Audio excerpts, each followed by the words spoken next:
let's get started here. Okay. Folks, my name is Ben Wright. I play with the banjo with the Henhouse Prowlers, and we started a nonprofit organization called the Bluegrass Ambassadors uh, several years ago because we're lucky enough to travel all over the world, touring and also doing musical diplomacy work with the U.S. State Department. And that work was so inspiring to us and created so many wonderful connections that we knew we wanted to bring some of it home with us and use it to create educational programs to work with kids. And that's what we're doing right now with the Bluegrass Ambassadors Academy. Everybody's stuck at home, and we need some things to do. It's a great opportunity to learn, and that's what we're going to do today. Every week we have two episodes with special artists that we know and have met from all over the world. And this week is with the guy sitting here right in front of you, our good friend Vijit. I'm going to give him a proper introduction in a second. Let me just run through a couple of things before we get started. If you want to support what we're doing, we are a nonprofit organization, and we are paying the artists and paying for the production of this. You can donate at paypal.me/bluegrass ambassadors, or you can find a donate link at bluegrassambassadors.org. This is the fourth week of the Bluegrass Ambassadors Academy. We're trying to have as wide of a mix of people as we possibly can. Some bluegrass artists, some jazz artists, some rock and roll artists, and some artists from all over the world like today. And I'm really excited to have this guy with us. We're working on some new things, including today. There's a link that we dropped in everywhere this is going out that has a word search that you can use after the episode that has a lot of the terms and things that we'll be talking about. And the guys will be dropping that into all the feeds, and you'll have access to it. It's free. It's a PDF. You can download it and print it out. Next week, we've got an incredible songwriter and performer, Celia Woodsmith from Della May, incredible all-female bluegrass band that is just amazing. The week after that, we have Jake Blount, who is the rising banjo and fiddle player who's bringing the African-American influences back into this music, because we all know, if we do a little bit of research, that it has a pretty strong foundation in it. So if you have any questions, please drop them in the chat. Let us know where you're from and your name, so we can kind of get out there who all's watching and who's tuning in, and give shout outs. If you have a question in the Zoom, please include your name so that we can let people know where the question's coming from. I already see we have Addie from Chicago. It's cool. People are starting to roll in. Folks, let me introduce you to this incredible human being sitting in front of us here. We met this guy in the Middle East on one of our tours, and it turns out he's just a well of music and culture and all sorts of cool things. He's the perfect guest for the Academy. Please make welcome Mr. Vijit Malik. Thank you so much. Thank you, Yep. Ben. It's a pleasure to be back. I had so much fun yesterday. I hope the audience did too. But Yeah, it's always great to chat with you, and it's just so easy. Conversation just flows. that's So right. so this is a lot of fun for me, and hopefully, I hope it'll be fun for the audience as well. Great. Yeah, I know it will be. I want the kids tuning in to feel comfortable asking any questions they want to, and we'll try to get to as many of them as possible. Vijay, before we talk about all the cool things that we're going to be talking about, can you play us a song? Sure, sure. And can you maybe tell us a little bit about that instrument? I will. So this is a Martin guitar that I was fortunate to pick up. I think about a little over 10 years ago when I was visiting a friend in Buffalo, New York. Great musician, a friend that I went to school with, and so I was in the market for a nice guitar, and he took me to the store that was strange and lovely at the same time, because it was run by an eclectic old gentleman that didn't keep the store open at all times, but he had a wonderful collection of guitars in there, and he only entertained people that he knew So, fortunately, Dave knew him well, and so he opened the store for us. And I went in there and noodled on this guitar for a while and just loved it. It's an OM42 Martin. It did set me back some money, but I've just enjoyed playing it all the while. And I must tell you, it was very interesting when I picked up the guitar.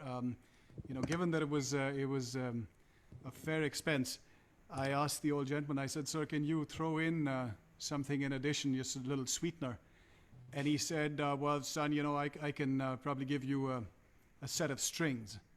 So I said, "Okay, well, if that's if that's it, then maybe I'll take 11 gauge or something like that." And he looked at me with disdain and almost took the guitar back out of my hands. And he said, "Son, you want to be a guitar picker? You got to put 13s on those. Don't wimp out." So that's the story of this guitar. So 11s and 13s, those are like the gauge of strings, like how thick or how thin the strings are, right?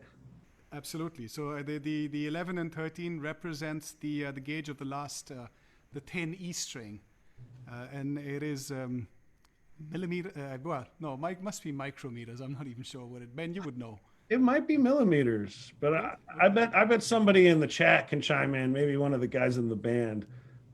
Maybe it's micrometers. I never thought about it, but millimeters being 1,000th of a meter, and a micrometer, would that be 10,000? Very, very thin. Yeah, yeah. Wow, I never even thought about it. If anybody knows the answer to that, before you play this song, I just want to point out that John is here from Frankfort, Illinois. Chloe is here from Chicago. Addie is also here from Chicago. Keep letting us know who's here and who's tuning in and listening. Give us a song there, Vijit. Excellent. So this one is by one of my favorite bands, and I mentioned Dave, the friend that I visited up in Buffalo, and he introduced me to the music of Peter, Paul, and Mary. And I just love their vocal harmonies, and they're just so wholesome. So this one I'm going to try was also on a CD called Not for Kids Only by Garcia and Grisman. And Great. Garcia, again, is one of my sort of musical heroes. So this one's Freight Train, and it's hopefully close to the Peter, Paul, and Mary version of it.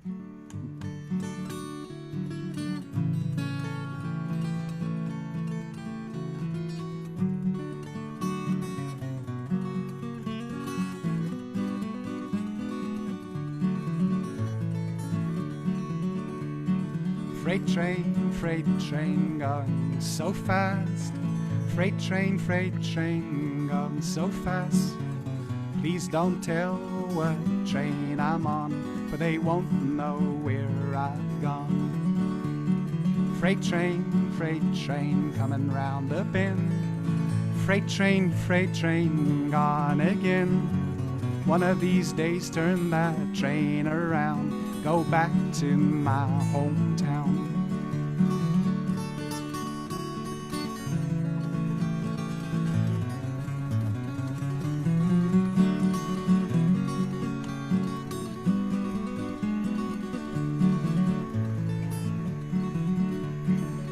When I die, please bury me deep down at the end of Bleecker Street, so I can hear a whole number 9 when she goes rolling by.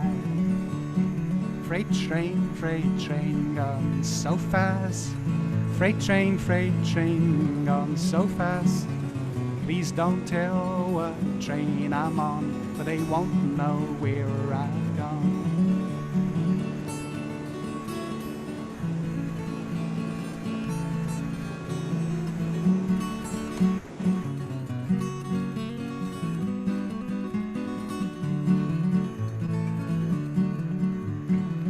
One more place I'd like to be, one more place I'd love to see, to watch those old Blue Ridge Mountains climb when I ride on number 9. Freight train going so fast. Freight train going so fast. Please don't tell what train I'm on, for they won't know where I've gone.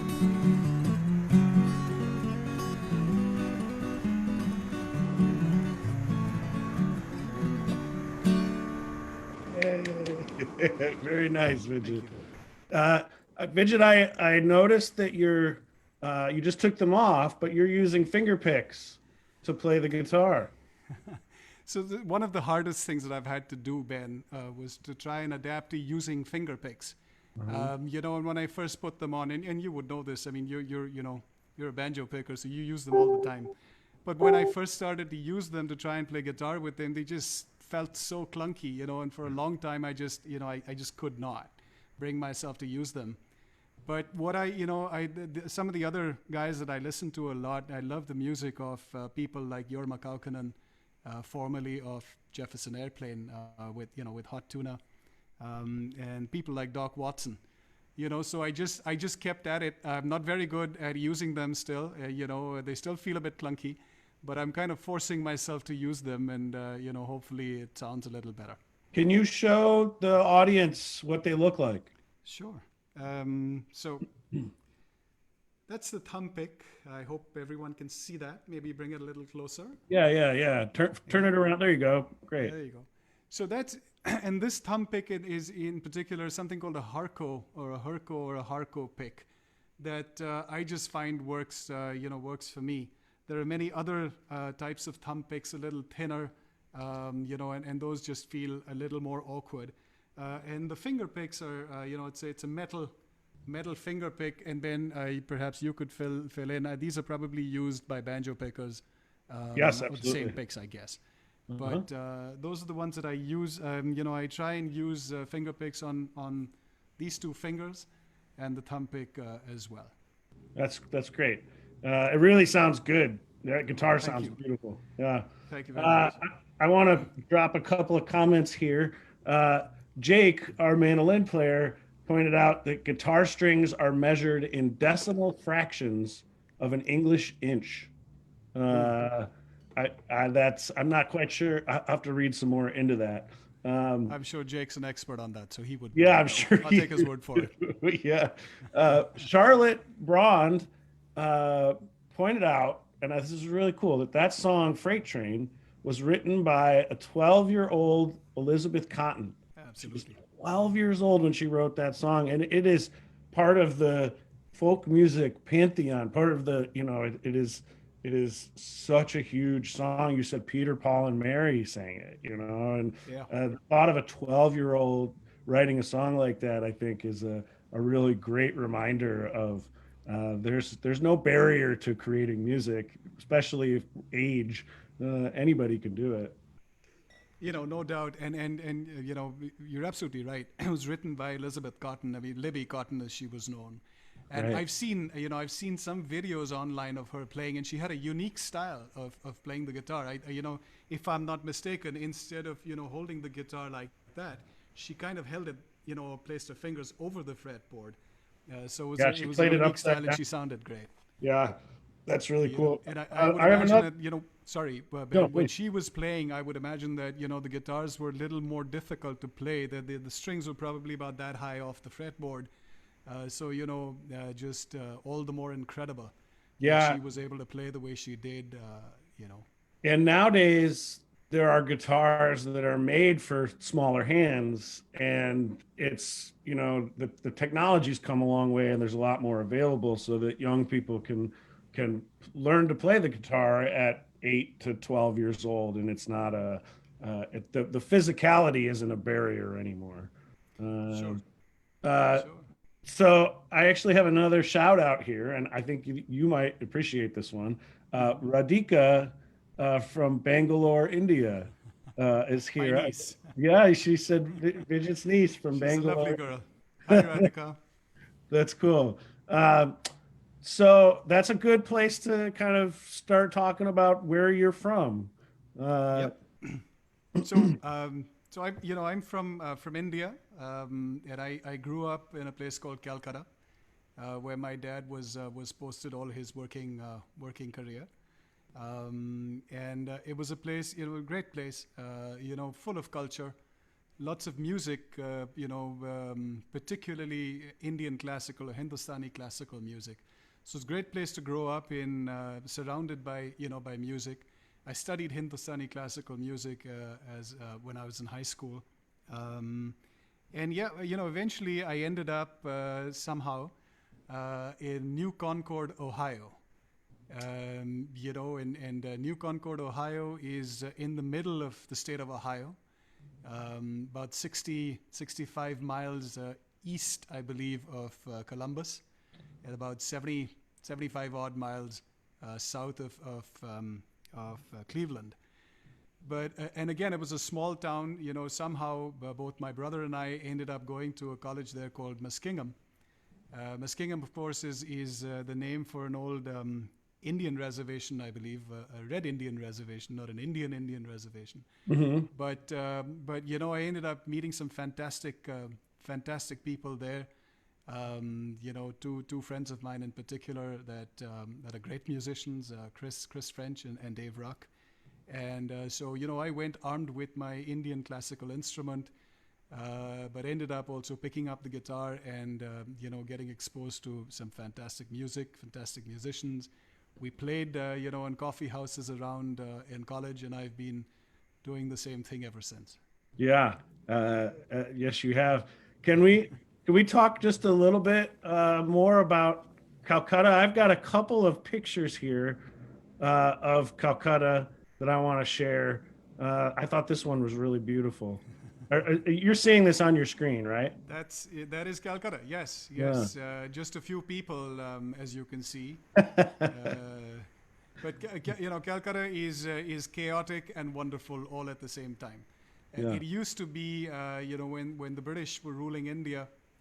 Initially, it was the primary trading port when the East India Company started trading, out of India, and it became the capital of British India for a while.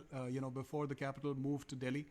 It remained the industrial capital for a long time, but then eventually, the labor unions, which are very strong, resulted in the industrial capital moving to Bombay, or Mumbai as it is now known.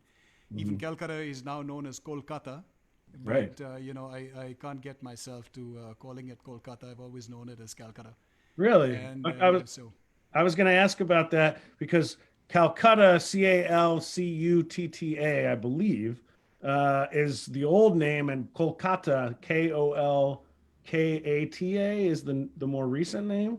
That's right. So many cities in India, at some point, the government of India decided that to do away with the sort of anglicized names and give them more Indian names. So Calcutta became Kolkata, Hmm. Bombay became Mumbai, Mm. and a city called Bangalore became Bengaluru. Huh. But a lot of people still refer to them by their old names. And Bombay is Bombay, Calcutta is Calcutta. Yeah, in Chicago we have something a little similar to that. We have what many people for years called the Sears Tower, Right. and then it switched to the Willis Tower, and people refuse to call it anything but the Sears Tower because you get used to calling something what you're used to calling it, you Sure. know. And so I got a couple other pictures here of Calcutta. One of my favorite things when we travel is the markets Hmm. of places, and I thought this picture was so beautiful and colorful. And we have small farmers markets in the United States, but markets just you've never been to a market unless you've been to one in some other countries. And I thought the oranges and yellows in this picture were beautiful. So that's a great photograph, and there are many such markets, and they're called mandis, in Calcutta. And I remember there's a famous place called the New Market, and although it's very old, it's always been called the New Market because at some stage, it was the New Market, I guess. And I remember going there as a child, and it wasn't just a place to go and buy your groceries and your provisions. It was also became a meeting place. These places developed into sort of social hubs where people would come and meet. And everybody, the grocer knew everybody, the baker knew everybody. And so yeah, they became sort of centers of life and activity in some of these cities, Very cool. I Calcutta have in one particular. one last picture. This I just gosh, I this do you recognize this place? Uh, I mean, it's a that's huge city. Yeah, I can't say that I'm I'm very familiar with where exactly that is, but I would imagine that it's on the river, the river Hooghly, Hmm. and the Hooghly is one of the main distributaries of the Ganges. Hmm. And Calcutta sits at the point at at the delta, the Ganges delta, and the primary distributary is the Hooghly, on the banks of which Calcutta was built. And And it was sorry. no, please, So, please. being a trading port, it was important for, all the trade happened by sea at that point in time. So it was important to have access to the Yeah. sea routes. And the Ganges is this huge river that flows through India, right? Absolutely. Yeah. It's the biggest river in India, one of the biggest in the world, and has huge, religious and spiritual significance in India, and particularly in Hinduism. It's revered. Very cool. I want to talk more about where you are and stuff, but we have a great question that I think will lead to you playing a song. Okay. Sophia, she's 9 years old, wants to know what one of your favorite songs to play on the guitar is. Okay. Well, Sophia, I'm going to do this song. It has always been one of my favorites, and also because my niece Radhika shouted out, over this session, and I remember playing this for a while. I was staying as a house guest at my cousin's place, and my two nieces Radhika and Deepika were very young, little girls at the time, and I used to play them Puff the Magic Dragon. So I'm going to do this for you, Sophia, as well as for my nieces Radhika and Deepika, who are now, just full-grown, accomplished women in their own right. That's cool. Also by Peter, Paul, and Mary. Yeah, right.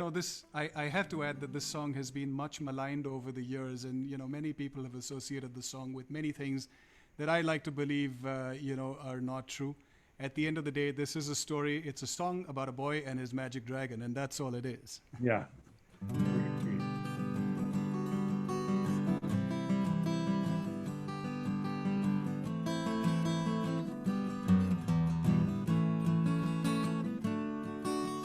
Puff the magic dragon lived by the sea and frolicked in the autumn mist in a land called Honolulu. Little Jackie Paper, he loved that rascal Puff. He brought him strings and sealing wax and other fancy stuff. Oh, Puff the magic dragon lived by the sea and frolicked in the autumn mist in a land called Honolulu. Puff the magic dragon lived by the sea and frolicked in the autumn mist in a land called Honolulu. Together they would travel on a boat with billowed sails. Jackie kept a lookout perched on Puff's gigantic tail. Noble kings and princes would bow whene'er they came. Pirate ships would lower their flags when Puff roared out his name. Oh, Puff the magic dragon lived by the sea and frolicked in the autumn mist in a land called Honolulu. Puff the magic dragon lived by the sea and frolicked in the autumn mist in a land called Honolulu. A dragon lives forever, but not so little boys. Painted wings and giant's rings make way for other toys. One grey night it happened, Jackie Paper came no more, and Puff that mighty dragon, he seized his fearless roar. His head was bent in sorrow, green scales fell like rain. Puff no longer came to play along the cherry lanes. Without his lifelong friend, Puff could not be brave. So Puff, that mighty dragon, sadly slipped into his cave. Oh, Puff, the magic dragon, lived by the sea and frolicked in the autumn mist in a land called Honolulu. Off the magic dragon lived by the sea and frolicked in the autumn mist in a land called Honolulu.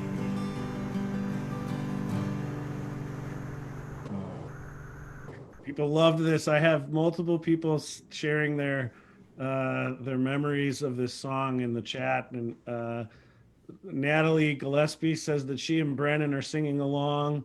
Both John and Lori have really great memories of this. Uh, and Radhika says, "Beautiful, thank you." And I also, I think you have another family member here, Priyanjali. Priyanjali, that's my sister, yes, Your from London. sister says, "Can you imagine learning how to drive in that city? Go Calcutta," she says. That's great. Well, she didn't learn to drive very well.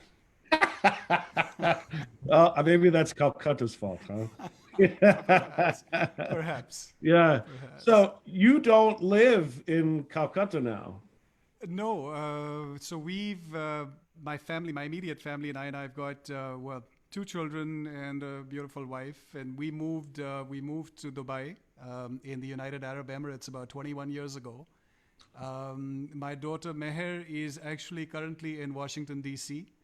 Okay. She graduated last year from Columbia in New York, and was working in Manhattan until until the current situation required that she move out. So she and her flatmate, her roommate, who's been a roommate through college, have moved out to Washington D.C.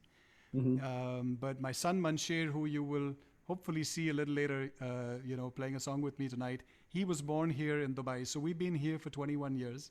My wife Divya and the three of us. And this is that was a picture of Dubai. I want to kind of show where it is on a map, just so people can get a sense of where it is. So to the left there is Africa. I hope it would be the left. At least on my screen, it's to the left. Yes. And to the right is India and Pakistan and China, and kind of right in the middle of the Middle East, where that red dot is Dubai. I've got a closer map we can look at too, just to see where it is. It's in the Persian Gulf. There's Bahrain and Qatar and Saudi Arabia over to the left, and Kuwait up north, and Dubai is right there. And it's quite the city, isn't it? It is, and not to be confused. Dubai is not to be confused with Saudi Arabia and Bahrain and all those places. Dubai is part of the United Arab Emirates, which is an independent country in itself, and it's the United Arab Emirates is a federation of 7 emirates. These were smaller kingdoms that came together in the federation back in 1971. It's a wonderful country, very, very hospitable people. Lots of expatriates come here to live and work. Fantastic quality of life, very, very cosmopolitan. And you can live exactly as you want to. Practice your faith freely. There's I'm a Sikh, as you can see. I wear the turban, and we the Sheikh of Dubai has actually allowed other faiths to construct their temples, and our temple called the Gurdwara. We have one here as well. There are Christian churches here as well. So very, very cosmopolitan, beautiful place. Very cool. That building right in the middle, I believe, is the tallest building in the world. It is the tallest building in the world. It's called the Burj Khalifa. Was built, I believe, if memory serves me right, about 10 to 15 years ago. Was completed 10 to 12 years ago. And is again, it's a beautiful, beautiful structure. You don't get the magnitude of it when you see it in a photograph like this, but when you stand up close to it, it's just it's awe-inspiring. Very cool. That's awesome. So somebody asked how tall it is. Do you know? It's 860 or thereabouts. Don't hold me to that, but I think roughly 860, 870 meters tall. Wow, that's huge. I remember standing next to it, and you had to like use binoculars to see up to the top of it. 2,717 feet tall, says Jake Howard. That's amazing. Right. Um, so you brought up your religion, and you're it's called Sikhism, right? It is. It is called Sikhism. We are a relatively small community, about 20 million, just over 20 million. So that makes us roughly around 2% of India's population. However, there's a there's a widespread diaspora among Sikhs, all over the world. Quite an enterprising people, I might say. You have lots of them in the States as well. Mhm. The religion itself is a monotheistic religion where we're a young religion that was founded by our founder Guru Nanak in the late 1400s.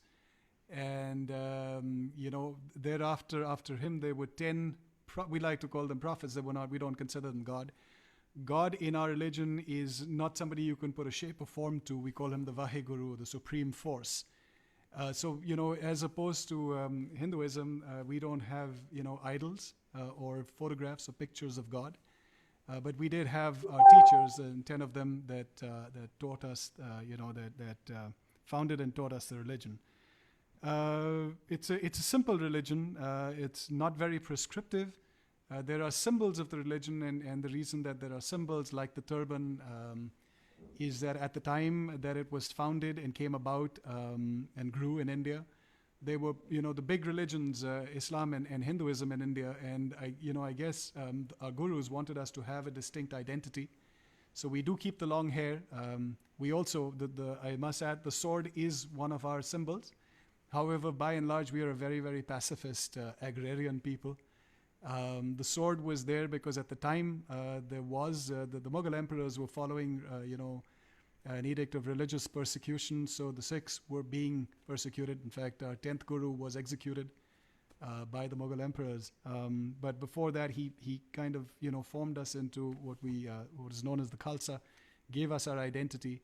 The long hair is primarily, Guru Gobind Singh, our last Guru, wanted us to be known as people of God. And long hair is associated in India and many parts of the world, with being God-fearing people. And so the turban, but he did also emphasize neatness. So the comb, along with the hair, is also a symbol. A small comb that we're supposed to carry at all times. And the turban, I guess, is also to keep, your appearance neat. But also the turban is there to signify that all Sikhs are equal. The turban also in many parts of India is associated with power and status, and hence Guru Gobind Singh made sure that he would have all Sikhs wear a turban so that nobody was different. Everyone was equal in his eyes and in each other's eyes. Mm. That's really fascinating. Brennan asks if the turban it gets hot in hot weather. I guess it does. I guess it does. But like everything else, you get used to it. And certainly in cold weather, I studied at, like I said, in Ohio, where, with the wind chill, it would go down to minus 30, minus 40. And I was certainly very happy for my turban, or for having my turban at the time, kept my ears from freezing off. But, Mhm. I do remember, walking to class when it got down to those temperatures, and my beard froze. I could pluck off icicles from my beard. So Donnie asks if the turban is something you take off like a hat and like do you hang it on a hook or do you wrap it that's a every morning? that's a great question. So no, you don't wear it like a hat. It's actually 6 yards of 5.5 meters of cloth that you prepare, and then you tie it. You wrap it around your head every time you wear it. Wow. So you do that every morning? When I wear it, now that we're homebound for the better part, I'm wearing it, only for occasions like this, or when I'm on a Zoom call or a Zoom meeting. But yeah, whenever you're required to wear it, you wrap it, and after a while it becomes second nature. So it takes probably 5 minutes. Hmm. My That's wife cool. would not agree. She would say it takes me much longer, but no, It does take 5 minutes. um, Natalie and Brennan want to know if there's a favorite Sikh song that you know. Oh, I'm really bad with this. I should know, and I should be singing some Punjabi music. Punjabi is my mother tongue, but unfortunately, I'm really bad at it. So I don't sing any Sikh songs. But music is a big part of our culture and tradition. And a popular dance form called the bhangra. I'm sure you might have heard of it. Is very popular in Punjab, particularly around the harvest season. When people get out and they beat the big drum and they dance the bhangra. So yes, we are. I'd like to believe, a very musical race. Yeah. So, But no, sorry guys, I don't sing any Punjabi songs, unfortunately. that's okay. That's okay. um, uh, so there's some good questions coming in. Do you have any? Did you have any lullabies as a kid, or did you sing any to your kids? So Puff the Magic Dragon certainly was one that I sang to my nieces. I think my kids have heard it plenty of times, growing up. But in terms of lullabies, well, just going back to something that we were talking about, Ben, I remember when I was about 9 or 10, perhaps. My dad was posted in Singapore, so we spent a couple of years in Singapore, and one of his friends, gifted me a cassette. And I think most of the children here would probably not know what a cassette is. But a cassette used to be this thing that you played music off of, and gifted me a cassette of Marty Robbins singing gunfighter ballads. So it's that cassette for some reason stayed with me for a long time, and I was fascinated by all those stories of cowboys and Indians and the valor of the West, if you will. Can you share one of those? Sure. Okay. Folks, while Vijit's getting his guitar, if you're just tuning in, this is the Bluegrass Ambassadors Academy Junior. There is a really cool word search that people are going to be dropping the links into it that'll cover a lot of the things we talked about today, like India and Dubai and turban and Sikh. It's got a lot of search terms on there that'll be fun to do with the kids afterwards. Make sure you grab that link in the chat, either on Facebook or here. Once again, this is Vijit Malik. He originally comes from India. We met him, the Henhouse Prowlers met him in Dubai, and he has influences in his music from all over the world. Let's hear a Marty Robbins tune. Okay, so I wasn't sure that I'd do this one, because before we got on the session, I was talking with Ben, and he said that the Henhouse Prowlers actually do this one, and I'm sure they do it to perfection. So it's a bit daunting doing this one after hearing that they do it, but what the hell? This is a family-friendly session, so I'll try it anyway. So please excuse me if I mess it up. This is called Big Iron.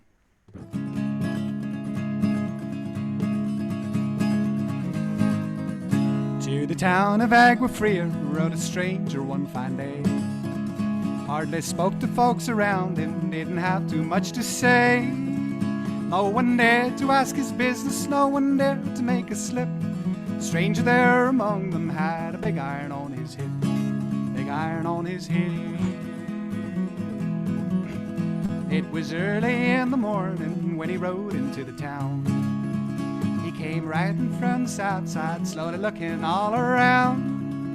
He's an outlaw, listen, running came the whisper from each lip, and he's here to do some business with the big iron on his hip, big iron on his hip.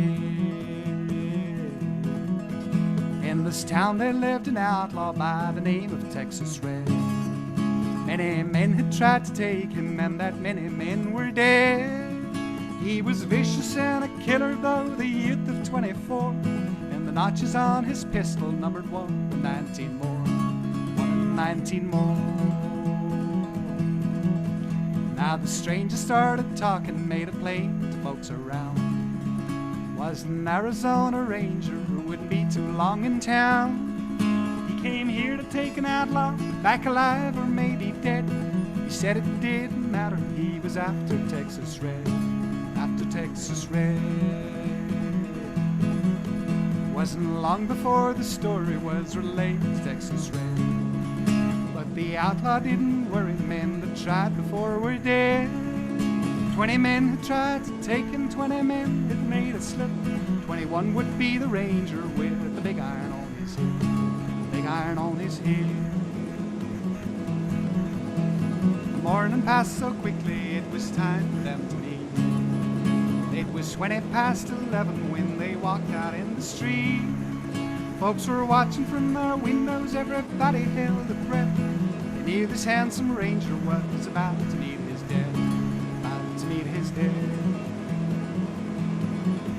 There was 40 feet between them when they stopped to make their play. And the swiftness of the ranger is still talked about today. Texas red, not cleared leather when a bullet fairly ripped. And the ranger's aim was deadly with the big iron on his head. Big iron on his head. It was over in a moment, down the folks had gathered round. There before them lay the body of the outlaw on the ground. Oh, he might have went on living, but he made one fatal slip when he tried to match the ranger with the big iron on his head. Big iron on his head. Big iron, big iron. When he tried to match the ranger with the big iron on his head. Big iron on his head.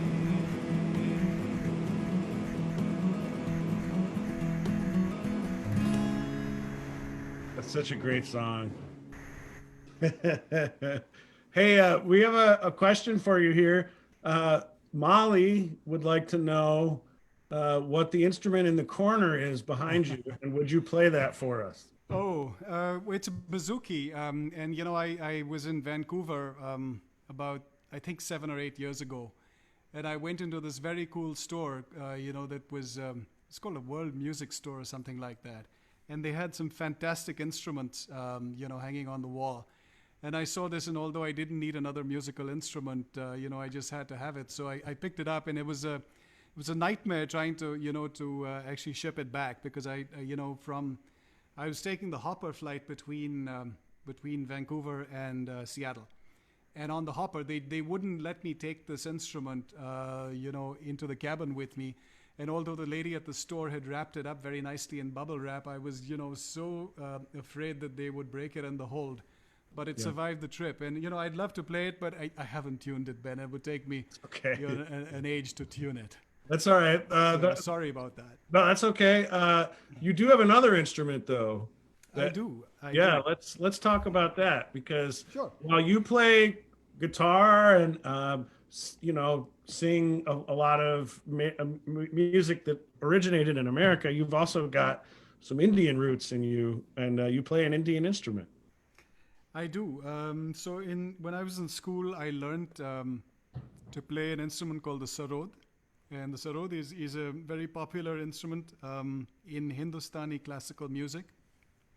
It's a very, very interesting instrument, and I was lucky that the school that I went to in India, the music teacher at the time was a fantastic sarod player. And so, you know, I asked him whether he'd teach me, and he agreed to. And so, you know, I learned the sarod, and this particular instrument is probably 40 years old. It was built custom built in 1979, and I've had nothing done to the instrument since, other than change the strings. What I must admit is that I'm quite rusty at it. So I will show it to you and play you a few notes, but I don't want to embarrass myself too much, more than I should, in an August gathering like this. But let me pull it up. Yeah, pull it out. I'd love you to introduce us to it, and then we have a very short video actually of the man who you learned how to play from, too, yep. who's a master of the instrument.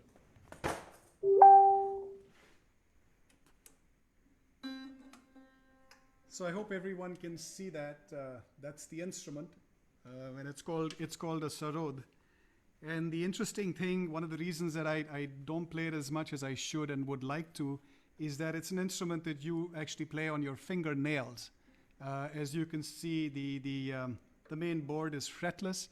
It's a metallic board, and you play on your fingernails, and there's a lot of sliding technique that is used in playing the instrument. But maybe I'll play you a few notes here.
So I hope that gave you a flavor of the instrument.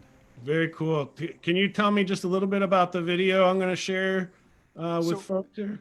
right. Like I said, I was fortunate to learn from a gentleman called Pandit Ashok Roy, and he eventually moved to Australia and set up a school of music in Australia and taught Hindustani classical music there.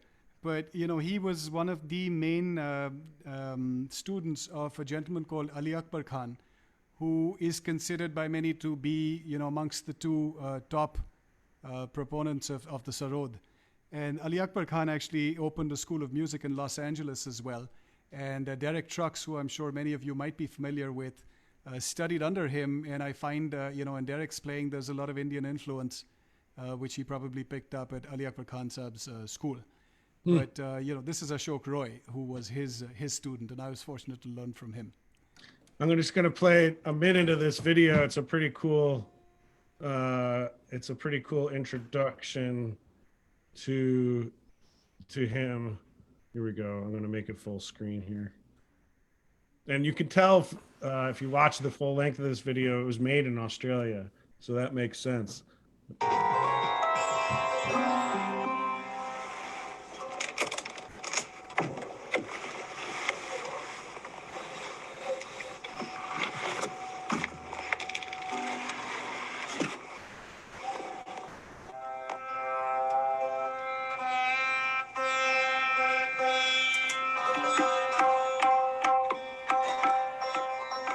Music plays a very important role in our life, culturally, socially, and spiritually.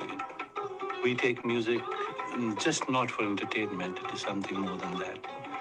So it's a vital part of our daily life.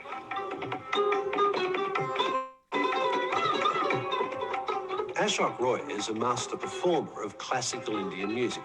He plays the sarod, a 25-stringed instrument related to the sitar, but much more complex. Taught by a legendary musical guru, he's regarded as one of the greatest sarod players India has produced.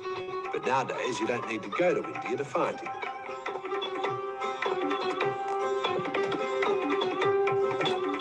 Many people would like. Pretty cool little short demo of him playing, and correct me if I'm wrong, but is a lot of that music, the Hindustani classical music, as you called it, It is. is it improvisational? And maybe explain what that means. So Hindustani classical music is slightly different from Western music and Western classical music in that in Western music, you play different chords, and it's a combination of chords that make up the song or the composition that you're playing. In Indian music, you play within the scale itself. So the scale, you have what are called rags, and rags are each rag is defined by the ascending and the descending scale, and the minor and major notes, and the way that you combine those notes in the scale. And it is it goes back. It's believed that rags are associated with the time of the day, and with there are religious rags, there are devotional rags, there are those that induce rain, induce fire, and so on and so forth. Wow. But within the scale, you can certainly improvise. But it's very interesting because when you play pieces in a rag or compositions in a rag, you could play many different beat patterns. So there is 6 beat patterns, there are 7 beat patterns, there are 12 beat patterns, 14 beat patterns, 16 beat patterns. And so when you play, when you improvise, you've got to have that beat pattern going in your head. And in a 16-beat pattern, for example, each beat is different. So when you come back to the major or the main melody of the composition, you've got to come back on the exact beat. It's just not that you can come back on any one of those 16 beats. So Wow. I hope that that's somewhat of an explanation. Yeah, somebody, John asked, this is kind of a deep question, but that's okay. Was that a traditional type of melody that was being played on the Sarod? I'm assuming he's talking about the video, because it sounded a bit like American blues, he felt. The one that you saw on the video was certainly, whatever Ashok Roy would have been playing at the time would have been a composition in one of the rags. So it would have been a traditional Indian composition, but it's fascinating that you see that it has some flavor of blues in it. Yeah, I mean, I can speak firsthand about traveling all over the world and hearing music that is on the surface appears and sounds very different from what we're used to. But then you listen to it a little longer and you find the connections. They're there. They just are. Music is music, and it may have different roots, but there's also a lot of commonality. It's funny, actually, John was speaking about your playing on the instrument. He was wondering if does that make a little bit more sense? Sure. So the little piece that I played there was a rag called Bhairavi. It was a composition in a rag called Bhairavi, which was again one of my favorite rags. But if you search YouTube, there's actually a very nice video of Ali Akbar Khan playing with Ravi Shankar. He was a contemporary of Ravi Shankar. And so there's Ali Akbar Khan, Ravi Shankar, Ala Rakha, and Zakir Hussain. Zakir, I'm sure some of you might have heard of. Ala Rakha was Zakir's father. And so the four of them performing the Rag Bhairavi, or a variant of Rag Bhairavi called Sindhu Bhairavi. So do look that up on YouTube. That's a famous piece, and it's a beautiful composition that they play together. That's cool. Thanks for pointing that out. I'll put that. I'll link to that in the Patreon when folks look at that alongside the videos here. Folks, we're getting close to the end. I need last minute questions to be brought up here in the comments or in the question and answer section. And Vijit, I believe you're going to introduce us to another member of your family. Maybe you could play one last song, and if there are any more questions, we can answer that and we can wrap things up. Sure. So this is my favorite part of this show, where it makes me extremely proud to introduce this young man to you. He's a much better guitar player than I am. He's studying. He's self-taught by and large, but he's figuring out the music of people like Nick Drake. Of whom there's very little footage on YouTube. But Mansher has been figuring it out himself, and he plays all these open, tunings and things like that. That for the life of me, he asked me, if I could help him, and I certainly can't. But very accomplished young guitar player, and he's going to join me, and to my immense delight, he's going to play a song by the Grateful Dead, or accompany me on a Grateful Dead song. And this was the one that actually turned me onto the Dead all those years ago. It's a song called Deal. So yes, this is my son Mansher, and unfortunately he won't have. He reminded me he won't have headphones, so unfortunately he won't be able to hear the questions. Hello. Okay. A little bit. And Vijit, how old is your son?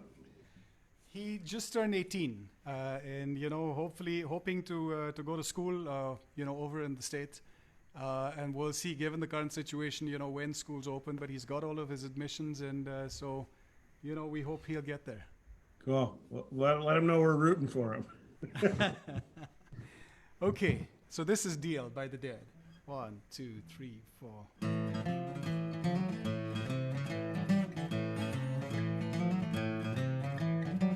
'Cause it costs a lot to win, even more to lose. You and me better spend some time wondering what to choose. Goes to show, well, you don't ever know. Watch each card you play and play it slow. Wait until that deal come round. Don't you let my deal go down, no, no.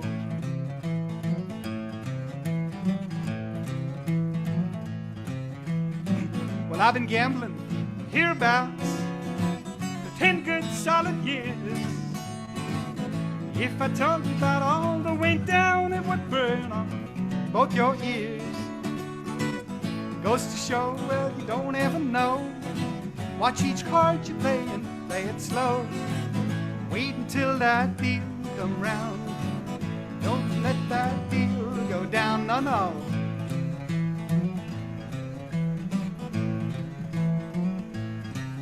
Take a little one.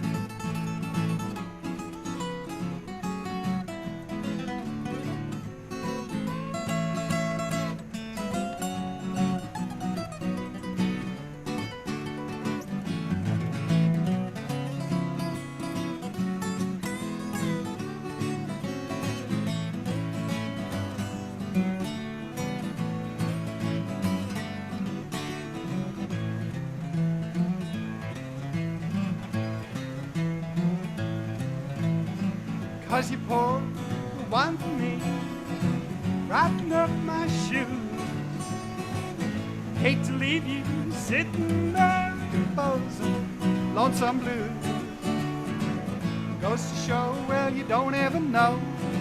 Watch each card you play it slow. Wait until that deal come round. Don't you let my deal go down, no, no.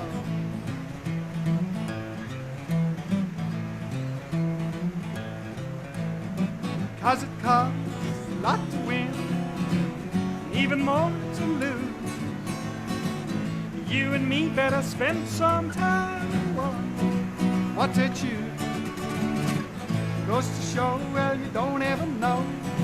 Watch each card you play it slow. Wait until that deal come round. Don't you let my deal go down. Wait until my deal come round. Don't you let my deal go down, no, no.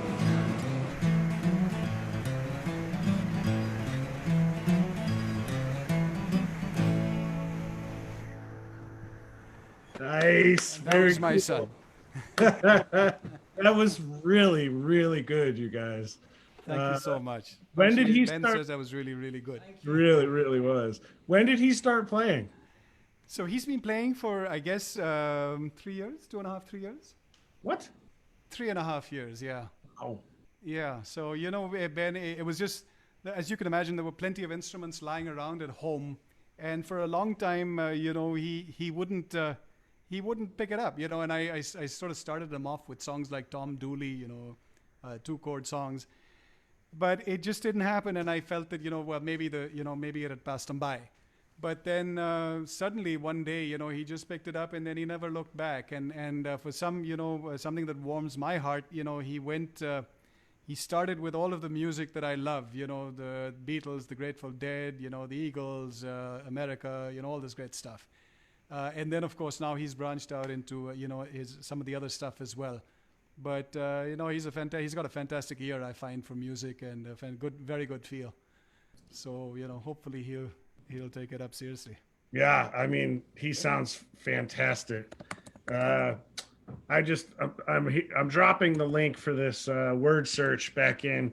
Apparently, it was restricted at first, so if people who are saying it was restricted could check again. I think I just unlocked it. We're running out of time here, folks. I got a couple more comments and questions.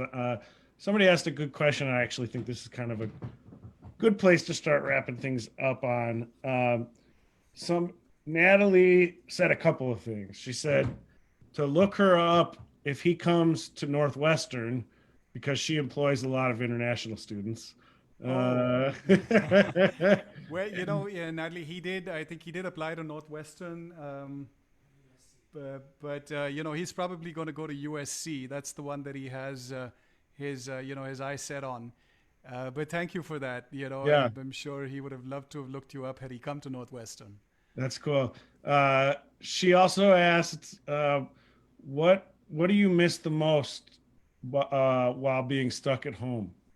Oh, um, I guess what I miss the most is actually going out and gigging. I have a band, fantastic bunch of guys that I play with. The band is called Roots, and as the name sort of suggests, we play a lot of stuff from back in the '60s, '70s, what we like to think of as the roots of contemporary rock music. So we go back into all of that stuff, and so we miss playing out. We miss being able to gig. By profession, I've been a banker for many years, and now I work as a financial consultant. But that has also taken a backseat. But I don't miss that as much as I miss being able to go out and play Yeah. and meet other musicians. Yeah. So you're striking a chord with some people here I'm seeing in the comments. That's cool. Well, Vijit, I can't thank you enough for being a part of this. We have some people asking about your band. I'm going to encourage them to check out yesterday's episode, which was a little bit more geared towards just general music lovers. That is on the Henhouse Prowlers Facebook page and in the group. If you scroll down a little bit, but both these episodes will be going up on YouTube shortly and will not be hard to find on the Bluegrass Ambassadors YouTube page. And I can't recommend enough people, if you want to hear Vijit's music and his band, to listen to yesterday's episode. It was really kind of enlightening for everybody who tuned in. So check it out. Once again, this is the Bluegrass Ambassadors Academy. I'm Ben from the Henhouse Prowlers. We're doing this every week, every Wednesday and Thursday at 11 a.m. Central, 12 p.m. Eastern, and what is that, 7 or 8 p.m. Dubai time? It is. It's 8 p.m. Dubai time. Yeah, so I meant to bring that up earlier. I think we're 9 hours apart or something, and so if you pulled that curtain back, it would be dark out. Whereas, dark out. Yes. yeah, whereas in Chicago, it's very bright. So that's one of those things you get kind of used to when you're having these long distance chats. So, Vijit, I can't thank you enough for being so generous with your time and your music and everything. You're just one of my favorite people in the world, and I appreciate you letting me brag about you a little bit.